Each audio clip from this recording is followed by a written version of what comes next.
इलाहाबाद के अंदर Alfred national Chandrashekhar Azad park है, बहुत बड़ा पार्क है। बात छोटी नहीं है, उसके जो अर्थ हैं वो महत्वपूर्ण हैं।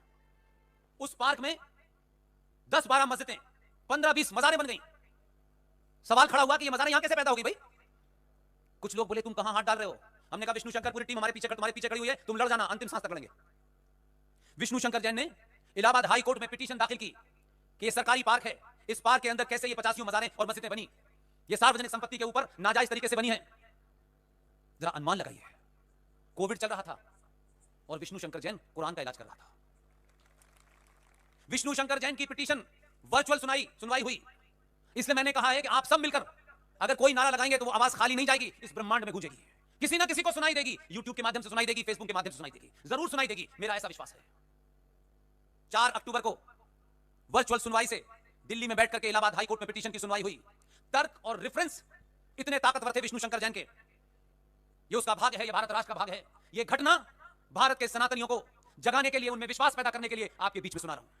आप सब एक चलता फिरता न्यूक्लियर बम है। अपनी ताकत को पहचानिए, अपने आप को इतना बौना मत करिए कि किसी विचारधारा और किसी पार्टी के गुलाम हो जाएं। मैंने कहा इसमें जब भी चुनना हो तो राष्ट्र को चुनिएगा, दुनिया आपकी गुलाम हो जाएगी। विष्णु शंकर जैन ने जिस दिन पिटीशन डाली वो नहीं जानता था कि किस बेंच को जाएगी। आप इसका भाग देखिए। वर्चुअल के अंदर वैसे भी बहुत ज्यादा डायलॉग नहीं होता है। उस दिन इलाहाबाद हाई कोर्ट में जो एक्टिंग चीफ जस्टिस थे वो हमारी सोच के भी बाप थे। उनकी कोर्ट में सुनवाई हुई, पूरे तथ्य रेफरेंस के साथ दिल्ली में बैठकर के पूरी टीम ने सुनवाई की। शाम 5 बजे जब ऑर्डर आया तो पता है वो ऑर्डर क्या था?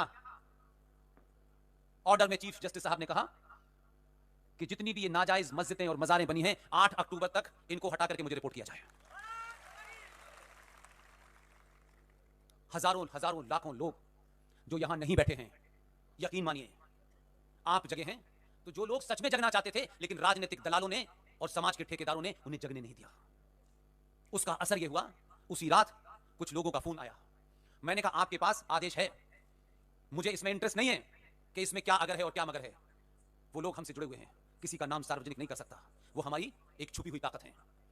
उनको फोन करके मैंने कहा कि आप इस बात को थोड़ा सा ध्यान में रखें कि जिस एक्टिंग चीफ जस्टिस ने यह फैसला दिया है उसने आपको कागज नहीं दिया। बोले इसी की समस्या है। मैंने कहा वो मुझ पर छोड़ दीजिए, आप तैयार हो जाइए। जैसे ही मैंने कहा कि सिर्फ ये आपके पास रहना चाहिए, उन्होंने कहा हमारे पास। मैंने कहा 9 तारीख को सार्वजनिक कर दीजिए, 8 तारीख तक किसी के हाथ में कागज नहीं जाना चाहिए। आपके लोग बहुत बैठे हुए हैं, आपने उन्हें कभी भरोसा नहीं दिलाया, कभी उनमें विश्वास नहीं जगाया कि राष्ट्र के प्रति वो अपने कर्तव्यों से अलग हटके भी कर्तव्य कर सकते हैं। वो कागज इलाहाबाद के एडमिनिस्ट्रेशन के कुछ लोगों के हाथ में पहुंचा। उन्होंने कहा पुष्पेन जी रात का 1 बजा है। रात के 2 बजे एल्फ्रेड नेशनल पार्क, पंडित चंद्रशेखर आजाद ने जहां अपने को गोली मारी थी, जहां कांग्रेस के एक सबसे बड़े दलाल लीडर ने अंग्रेजी सिपाहियों को उनकी मुखबरी करके बताया था और वो अंग्रेजों की गोली से नहीं मरना चाहते थे, उन्होंने अपनी रिवाल्वर से अपनी गोली सर में मार ली थी। उस पार्क को रात के 2 बजे सीआरपी ने घेर लिया और वो अमला बुलडोजर लेके गया। छोटे भाई का पजामा, बड़े भाई का कुर्ता पहने हुए लोग ये समझ गए कि अंदर एक्शन हो रहा है। आवाज नहीं निकाली। वो मज़ारें, वो मस्जिदें जो नाजायज थी, उसका मलबा रातों वहां से निकाल के कहां कूड़े में फेंका मिलने का। इसलिए मैं कह रहा हूं कुछ दिनों के लिए, कम से कम 5 साल के लिए, 5 साल के लिए मैं भीख मांग रहा हूं आपसे, अपने लिए नहीं मांग रहा। 5 साल के लिए अपने निजी स्वार्थों को कहीं पुटलिया बांध के लटका दीजिए। 5 साल के लिए स्वार्थ और लालच और कायरता समाप्त हो जाएगी। एक लालची आदमी कभी बहादुर नहीं हो सकता, और जो बहादुर नहीं हो सकता वो हमेशा शत्रु से संबंध बना के अपने जीवन की भीख मांगता रहता है। वो एडजस्ट करता है अपने शत्रु के साथ कि मैं इससे दोस्ती कर लूं तो मेरी जान बच देगा, लेकिन शत्रु का चरित्र होता है कि जब उसे जरूरत होती है वो आपकी जान ले लेता है। इसलिए हजारों लोग हैं। जज साहब ने रिटन का ऑर्डर पब्लिक क्यों नहीं दिया था बताऊं आपको? इसलिए कि आपके समाज में बहुत सारे दलाल वहां भी थे। वो कागज दिल्ली आ जाता और दिल्ली में 4 एक्स लॉ मिनिस्टर खड़े होते और स्टे मिल जाता। न उन्होंने कहा कि ना होगा बांस, न बजेगी बांसुरी, न होगा कागज, न स्टे मिलेगा। 8 तारीख के बाद इसके ले लेना कि अब यहां कुछ नहीं हो सकता। इसलिए मैं ये बातें इसलिए बताता हूं कि आज भी लोग काम कर रहे हैं। उनकी गिनती कम है, उनकी गिनती करोड़ में हो जाए, ये आपकी जिम्मेदारी है। 2013 में भारत की पार्लियामेंट के अंदर जो कानून पास हुआ, जिसके किसी ने उसकी चर्चा नहीं की, मैं किसी का नाम लेकर के उसे शर्मिंदा नहीं करना चाहता हूं।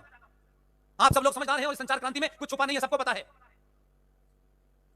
उस वक्फ प्रॉपर्टी एक्ट 2013 का जो कानून बना है, उस कानून का सेक्शन 40 क्या कहता है?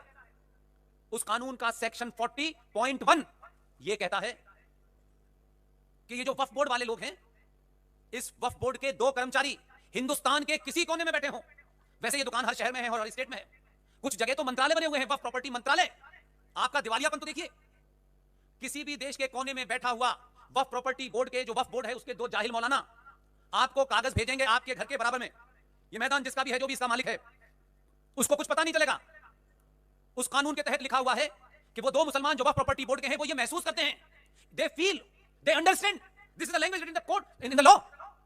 और वो वहां से बैठ करके इस प्रॉपर्टी का एड्रेस डालेंगे, A/3 फला फला रोड, डिस्ट्रिक्ट मोरबी, राज्य गुजरात। और competent authority of the area, इस इलाके की जो भी कॉम्पिटेंट अथॉरिटी है, whether it is district magistrate और एसएसपी और एसपी और एसपी सिटी और एसएचओ और म्युनिसिपल कॉर्पोरेशन, उनके सिर्फ उस कागज के भेजने के बाद इस प्रॉपर्टी के जो भी मालिक है उनसे